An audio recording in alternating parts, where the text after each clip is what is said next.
Up in these mountains live an endemic butterfly species, but due to population decline and habitat loss, the Mount Charleston blue butterfly entered the endangered species list in 2013.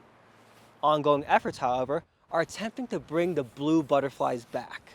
In between ponderosa pine and white fir trees, U.S. forest technicians will plant 1,500 Cooper's rubberweed plants to bridge two separate areas where the butterflies are known to inhabit. We are putting plants in the ground which the endangered butterfly utilizes as a food source, a nectar source, and eventually this will lead to the expansion of the endangered butterfly habitat, which is our overall goal.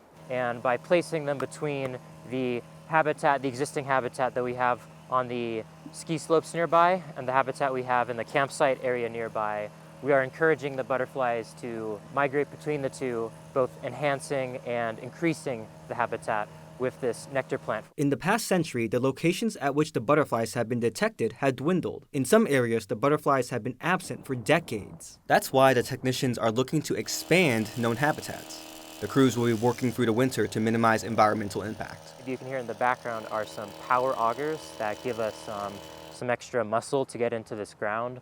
We're also hacking away with hand tools, anything we can do to break through this ground. Workers are sectioning off areas where the butterflies are known to lay their eggs to prevent accidental footfalls. And the eggs that the butterfly lays on those plants are really small, almost invisible to the naked eye. So it was my job to come in, flag off those areas, find a safe path into the work site so that we can get our whole staff in from the road without impacting that existing habitat.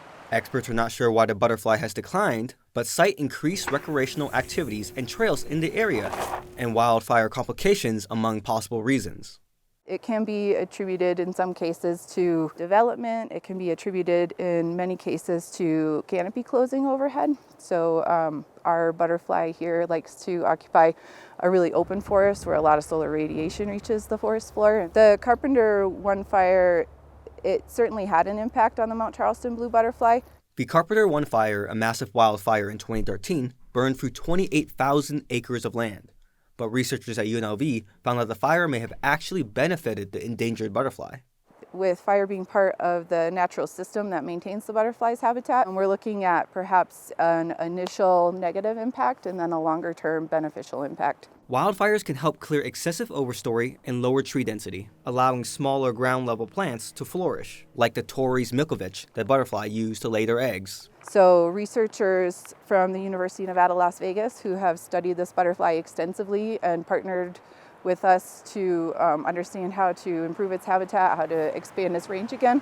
They went up there after the fire and they saw some increasing plants as well. Some overstory has been removed. It's an initial dismay followed by some hope for the future. And it is through these efforts that the U.S. Forest Service is hoping will help restore the butterfly habitats.